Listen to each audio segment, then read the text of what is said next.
Welcome back. With me via phone from Bismarck, the governor of the great state of North Dakota, Jack Dalrymple. Governor Dalrymple, thanks so much for being with us tonight. Yeah, you bet, Chris. Good to visit with you. Obviously, a lot of media attention last week on some signatures, some bills that you signed into law. I'll call them the life bills. Question for you, Governor. Why did you sign these bills? Well, there's a lot of reasons why you sign a bill, and I think in the case of these three bills last week, I would have to say the main reason is that a strong majority of our legislature, about two-thirds of our legislature, voted in favor of these bills, and I think they are determined to ask some new questions of the federal courts regarding what restrictions, might be allowable under Roe v. Wade, under the rulings that prevail today. Was there a personal reason in your heart for signing these bills, or was it strictly political, going, hey, even if I veto them, the legislature can override me anyways? Well, I don't like to think of it as being political. I thought this through very carefully, and it's a very difficult issue. There's a lot to learn about it.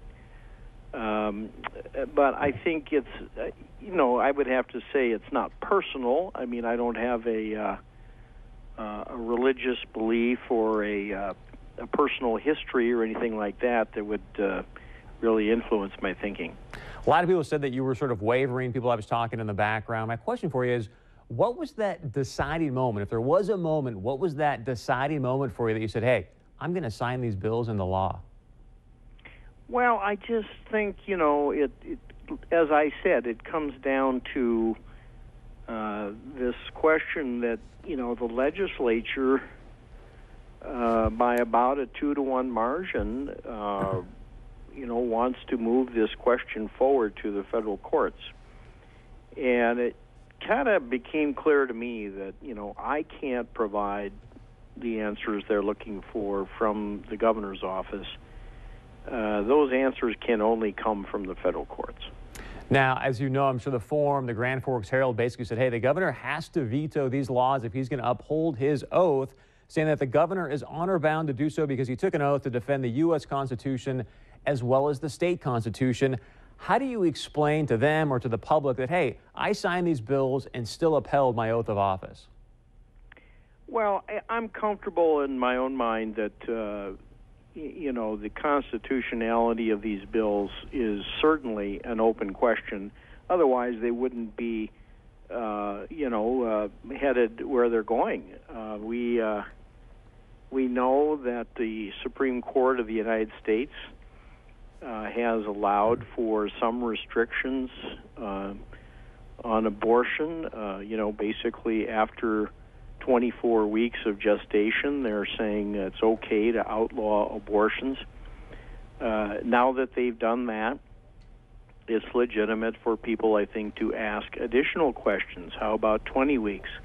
How about some restrictions on doctors? And, that's basically, an open question in terms of the Constitution. The Supreme Court has never ruled on that precise question. Governor, last question for you. A lot of people talking about, obviously, women's rights in this situation. It hinders women's reproductive rights. I'm assuming you had some very intense closed-doors conversations with the First Lady, Betsy. What was her input on these bills? Well, unfortunately, only I can decide whether or not I'm going to put a signature on a bill. And, there are very, very strong feelings on both sides of this question. And both sides have very legitimate points that they make. And, I am, concerned that this, may not produce any great change and that, there'll be expenses involved. But I thought that through, as part of the process, and I think that when you put these weighty questions about when life begins up against cost, you have to say that these are important enough questions to put forward. Did you discuss it with Betsy? Well, we are together like every day, and All right.